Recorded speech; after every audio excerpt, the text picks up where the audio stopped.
여러분들 안녕하십니까. 조철희 박사의 통통통입니다.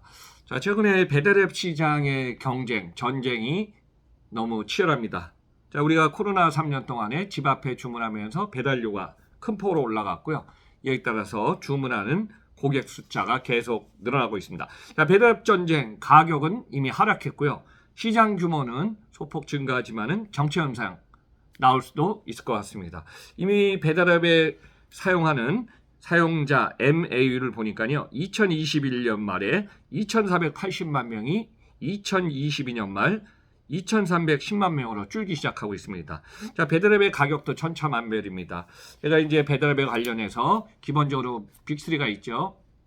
거의 마켓쇼 과반수에 차지하고 있는 배달의 민족, 요기요, 쿠팡이츠.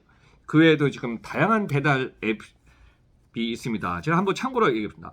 배달 먹개피, 우주약방, 국민맛집, 실신, 스팸 배달부, 유비포스, 배달천재 고객센터, 배달도우미, 도미노 피자, 위메프어, 차타고, 왓짱, 혁신불, 피자 자전거 배달, 닥터나우, 배달폼, 배달 365. 그 외에도 다수의 지역 상권의 배달 플랫폼도 있습니다. 배달앱 시장이 이제 우리가 하나를 갖다 주문하는 단건부터 주문량을 몇 개 묶어서 가져가는 이제 배달이 있는데요. 최근에 고정 멤버, 사실 코로나 시기에 피크점에서는 뭐 가동률을 갖다가 하루 저희 토요일 일요일 날 쉰다고 해도 20일 이상 하면은 1일 20만 원 이상에서 400, 500만 원의 수익 구조가 난 상황도 있었습니다. 근데 최근에는 우리가 투잡을 뛴다 그러면서 배달을 하면서 고정 멤버 외에 알바 진입이 계속 최근에 시장의 진입 장벽이 없으니까 늘어나서 계속 이제 가격이 코로나 당시에는 1시간에 알바가 12,000원, 15,000원 벌었다 그러면 최근에는 뭐 지금 배달에 10,000원 정도 수준까지 지금 급격히 떨어졌답니다. 배달 주문량이 소폭 하락하고 배달앱에 뛰어든 투잡 포함해서 전규 멤버 포함해서 많아졌다는 얘기죠. 그래서 4,500만 원의 평균이 최근에는 뭐 300만 원 전후다 이런 어떤 얘기까지 지금 나오고 있습니다. 그래서 거리제 요금 기준이 다르고요. 기본적으로 여러분들 이제 기본 거리에다가 알파를 받는 경우가 있습니다. 아마 여러분들 기억나실 겁니다.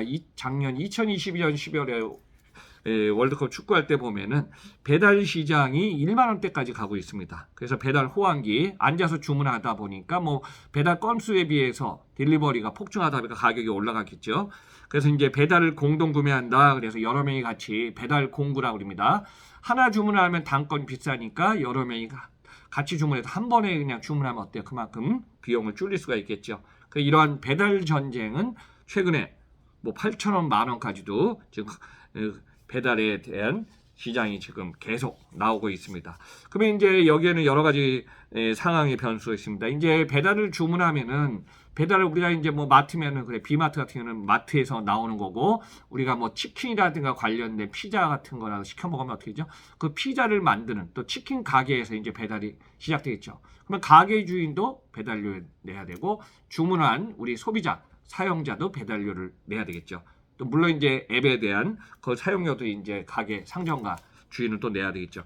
그래서 지금 기본적으로 배달 매장 가게 입장에서는 포장 용기, 배달료, 카드 수수료, 배달의 수수료 다 지불을 하면 우리가 뭐 차포 뛰고 나면 남는 게 없다고. 자, 코로나 시대에는 우리가 이제 가게에 방문해서 식사를 못했던 시기가 있었기 때문에 그때 이제 매출액이 너무 뭐 20-30% 떨어지고 크게는 반토막 떨어지니까 배달 앱을 갖다 사용한 기업들 상점가나 가게 점포들도 많았지만은 최근에는 이 상황이 계속 가격이 올라가다 보니까 이 비용은 갈수록 커진다고 하고 있습니다. 그래서 이제 배달 기사가 사실 배달 기사들도 보면은 산재보험, 고용보험료 관리비 등 인상분이 지금 계속 요구되고 있는데요. 이 부분도 어떻게 보면 소비자가 전가하는 부담이 되고 있습니다.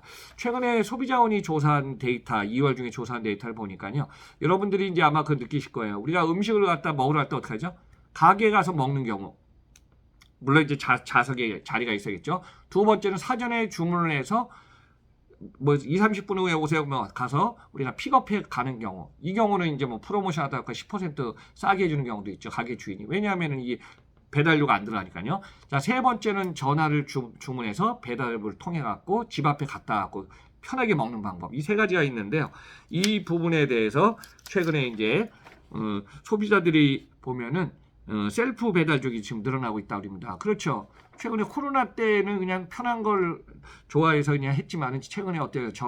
경기 상황도 안 좋은데 어때요? 뭐 가격에 비해서 배달료가 뭐 5,000원 이상이다면 너무 크지 않습니까? 그래서 최근에는 사전에 주문하고 포장한 것을 받으러 가격 할인을 받는 이런 또 셀프 배달족이 계속 지금 늘어나는 것이 지금 현실이 되고 있습니다.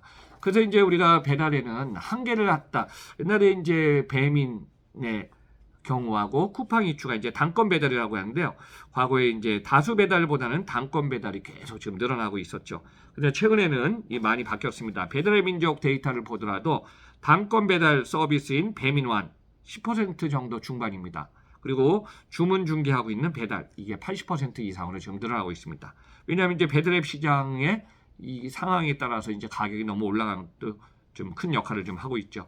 그래서 같은 지역 내 거리별 요금 차이가 너무 크고요. 또 배달앱의 공시 제도를 어떻게 해야 될까 이것도 좀 고민해야 될 것 같습니다. 그래서 지금 고물가 상황 아마 올해 2023년은 지금 여러분들이 보면은 주변에서 뭐 우리 그래요 임금 연봉 월급 외에는 다 올랐다 이런 얘기가 할 정도로 주변의 물가가 지금 계속 올라가고 있습니다. 그래서 이제 외식업체 가격 인상, 여기는 광고료, 수수료 모든 것이 다 지금 포함되고 있기 때문에 프랜차이즈 일부 업체들 또는 요금제를 개편한 2022년 배달앱이 지금 물가 상승의 요인이 되지 않았나 그렇게 지금 보고 있고요. 자, 배달앱의 물가 상승과 요금 개편은 관련 없다고는 하고 있지만은 이 부분 같이 한번 좀 주목해 봐야 될 것 같습니다. 자, 가격이 인상됩니다. 식재료가 인상되죠. 그러면 튀김류, 기름값, 밀가루, 식용유 뭐 30에서 50% 크게 올랐고 곡물 가격도 계속 상승한 상황입니다. 이 부분을 감안하면은 결국은 중소 가게 점포의 주인들은 가격을 안 올릴 수는 없지만은 여기서 이제 방금 전에 제가 소비자원이 조사한 걸 보니까 가격이 8,000원짜리 아쉽게 하면은 그래요 10,000원짜리 물건이 가게 가서 먹으면 10,000원이지만 여러분이 주문하고 배달할 때 얼마죠? 그 가격 10,000원짜리가 11,000원 정도 10%가 올라갑니다. 여기에다가 또 배달 앱에 우리가 배달 수수료를 또 줘야 되죠. 하다 보면은 결국은 이 가격은 폭증할 것 같습니다. 근데 최근에 이제 수요와 공급의 밸런스입니다.